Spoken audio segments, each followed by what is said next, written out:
What's up everybody, Caesar Madrazo here, and welcome back to Doki Doki Outcast. Now you might be wondering, why am I speaking so quietly right now? And the answer is that it's Sunday night at the time that I'm recording this video. And some people that live in this apartment building are already asleep and have to go to work tomorrow. So I don't want to disturb anybody because the walls here are pretty thin. So I've got the sensitivity on my microphone turned up pretty high so that I'm able to whisper for this video, and I can be quiet while I'm recording this. Anyway, we're going to pick up right where we left off from last time, which I believe now we are on Chapter 3, so let's just dive right in. Act 1, Chapter 3, Tea with Yuri. Today's classes were pretty uneventful, just catching up on some material for upcoming tests. I look over at the clock. Almost. The bell finally rings and I walk out into the hall. Time for the club meeting. I've gotten more comfortable over the past couple of days. I enter the club and the usual scene greets me. Hi, Caesar. Hey, Sayori. You're in a good mood today, huh? Heh. I'm still just getting used to you being in the club is all. Ah, I see. That's a pretty simple thing to get you in a good mood. It's always the simple things with you anyway. Yeah, I guess so. Have fun today, Caesar. It looks like everyone has already settled down. Yuri and Monica are having a cheery conversation. Yuri's reading her book. Natsuki's in the closet. I kind of want to talk to Yuri again. I read a little more of the book last night. Now that things have gotten more interesting, I want to continue reading with her. I look behind me and spot Yuri. I get up from my desk and walk over to her. Hey, Yuri. Huh? Ah. I suddenly notice that Yuri's reading a different book from the one we've been reading together. Sorry, I didn't mean to interrupt your reading. Ah, no. I was kind of just waiting for you. Ah, if that's the case, would you like to go ahead and get started? Yes, let's. Actually, Caesar, I have a request. Do you mind if I make some tea first? Not at all, Yuri. Thank you very much. If there's one thing that can make my reading time here any better, it's a nice cup of tea. Would you like some as well? I mean, if it's not too much trouble. Okay, so this is regular dialogue, so let's just skip it. Alright. Water pitcher. Be right back. I'll go with you. Alright, Monica intervenes. Asks why both of you are going. Mind your own business. Alright, we leave out the door. And Yuri's embarrassed. Alright, hold on, let's... Alright, we're friends, shall we go? Give me a moment, I want to apologize. Okay, so, new stuff. I want to apologize to Monica. I know it wasn't a big deal, but I'd like to if I may. I smile to myself, reaffirming the good judgment I made about her. Sure, go ahead. I'll take care of the pitcher. Thank you. Yuri walks over to Monica. She's sitting at her desk, her nose in a book. I watch from afar. Yuri timidly taps her finger on Monica's desk. It's as if she's poking at a bee's nest, afraid of the consequences. Monica, may I speak with you for a moment? Monica looks up from her book. Oh, hi, Yuri. Monica folds the top of her book page to keep track of where she left off and closes it. Sure, what would you like to discuss? About what I said earlier. I wanted to apologize. I didn't mean it. I shouldn't have said those things. I'm sorry, Monica. I hope you don't hate me. Oh, Yuri. I know you didn't mean it. I accept your apology. And I'm sorry for intervening. I was only looking out for you and Caesar. Looking out for... I don't know, that's... I don't think looking out is the right word here. I think Monica was just kind of being a little nosy. I mean, there's nothing really to look out for in that situation, but okay. Yuri suddenly smiles, feeling a sense of relief. So, we're okay then? Of course, Yuri. No hurt feelings at all. Monica gets up from her seat and hugs Yuri. Even if it was something so trivial, I was happy to see them make up for it. Well, you and Caesar have fun. Let me know if you need anything. Thank you, Monica. Anytime, Yuri. Yuri makes her way back to my desk. Everything good? Yeah, Monica was totally fine with it. No hurt feelings at all. Great. Shall we start making tea then? Yes, of course. Yuri sets the temperature on the kettle to 200 degrees. Now I'll need the teapot. You really do this properly, don't you? Of course. I shouldn't do anything less when I'm making tea for others. Okay, some more dialogue we've already seen. You'll be more impressed. It's quiet between us. Yuri starts humming. She's trying to express herself more. She feels comfortable around us. Alright, we can't keep up with this. May I ask why? It's easier on my back. Alright, so... Boob's comment. Is Yuri talking about her? Oh. I need to fix the situation just so things don't get more awkward. Okay, so this time MC caught on. Your posture, right? Alright, so he's playing coy. Alright. Bodies are even closer. Now we're practically touching. Teacup.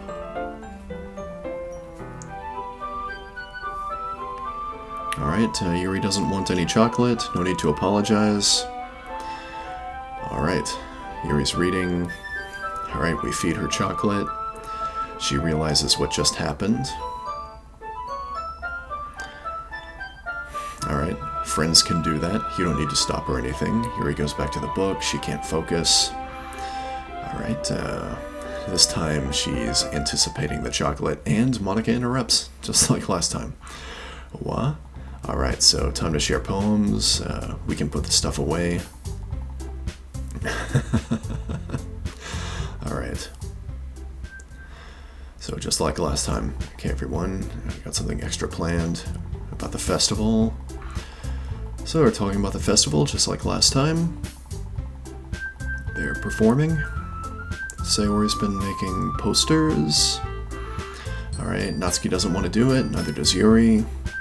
Alright. Monica pep talking them into doing it. Sayori doing the same thing. Alright. And then we speak up and say we agree. Alright. And then... Alright, Yuri agrees. Natsuki agrees. They're gonna practice. Okay. Monica does her poem. Alright. Actually, may I go next, Monica? Okay, so Yuri's calmer this time around than she was in the original. Sure, if Sayori's okay with it. Yeah, I'm fine with you going next, Yuri. Thank you, Sayori. Yuri clutches a sheet of paper between her hands and stands up. Keeping her head down, she walks quickly over to the platform. This poem is called... Yuri anxiously glances at each of us. You can do it, Yuri. It's called After Image of a Crimson Eye. Yuri's voice shakes as she starts reading the poem. Just a moment ago, she practically refused to do this. She's suddenly putting in so much effort. As Yuri gets past the first couple of lines, her voice changes. It's almost like what happens when Yuri gets absorbed into her books. The poem is full of twists and turns and in its structure, and she enunciates with perfect timing. This must be a rare glimpse into the whirling fire Yuri keeps concealed inside her head. Suddenly, she's finished. Everyone is stunned. Yuri snaps back into reality and glances around her as if she bewildered even herself. It's up to me to save the situation. Alright, so now it's back to normal. Alright, Yuri did good. Sayori. Natsuki. Alright, so now it's my turn. Everyone has their eyes on me. I find it a bit hard at first. Alright, you get an applause. You'll do great. I go back to my seat, leave Natsuki. Alright. Alright, same as before. It's called Jump. That wasn't bad at all. Easy for you to say. Do you at least feel more prepared? Alright, just like the original. If that's the case, you won't have much to worry about. Must be hard. I should go find some other poem to recite. You don't have to use your own poem. Makes me really happy. Yeah, no problem. Okay, everyone. I think that's about it for today. Festival's coming up. Write poem for tomorrow as well. We'll have the weekend to prepare. Monday's the big day. I can't wait. I can do this. There's no way I'll be able to have the same enthusiasm, but I'll get through it. I'll have to do my best, ready to go home. Alright. Even though it's only been a few days, things have changed a lot. Sayori's being a little quieter than usual. It doesn't seem like she's upset, though. She seems very happy, more than usual. Oh. A little bit different than the original now, okay. Hey, Sayori. Sorry, I was spacing out. Ah, no wonder. I was thinking about something from earlier. You've been spending a lot of time with Yuri. I mean, I was just curious. Do you like her? Ah? What do you mean? What kind of question is that? Like I said, I was just curious. There's nothing wrong with it if you do. Either way, your secret's safe with me. You promise? I promise. Sayori's my best friend. I can trust her on this, right? Well, I mean, why not tell her? I like Yuri. Haha, you admitted it. Jeez. There, I said it, okay? Are you happy now? I am. I'm very happy for you, Caesar. Yuri's so pretty and smart. She'd be great for you. I'm blushing. I can feel sweat forming in my uniform. Please tell me you won't mention this to the other members, especially Yuri. Don't worry, I won't. But you will. I would feel awful if I told her instead of you. I will eventually. It's still a bit early, I think. I understand. Well, see you later, Caesar. See you tomorrow, Sayori. The conversation trails off and I'm left feeling awkward. Sayori kind of did put me on the spot. I guess Sayori can see right through me. I can't just lie to her, though. I can easily trust her. She's my best friend, after all. I enter my house and immediately go up to my bedroom. I'm not really in the mood for a snack. I sit down at my desk for a moment. Today was interesting, to say the least. It's only been a few days, and I'm already developing feelings for Yuri. Does she feel the same way about me? I wonder. She's always been reclusive and reserved, at least since I've known her, but she doesn't mind talking to me. I can only imagine how much speaking she did before I came to the literature club. I shouldn't think too hard about this, though. I'd hate to rush into things, especially since I'm not sure how she feels. I'll tell her how I feel when the time is right. In the meantime, I'll just write a poem for tomorrow. I'm feeling inspired, and I don't want to lose my train of thought. Okay, guys, and we have reached chapter 4, so that's going to be the end of this video. Let me go ahead and save here. Alright, so, yeah, this video ended up being a little bit shorter than previous episodes, but I think that's just because a lot of the text was from the original DDLC, which I didn't want to spend a lot of time on it, since I'm pretty sure most of you guys have already seen it. But anyway, I'm going to try to have DDLC Meta episode 25 out pretty soon, like probably within the next couple of days. So I hope you guys are looking forward to that, and I hope you guys are looking forward to the next Outcast episode. But that'll do it, guys. Until next time, I'm Caesar Madrazo, and I am out.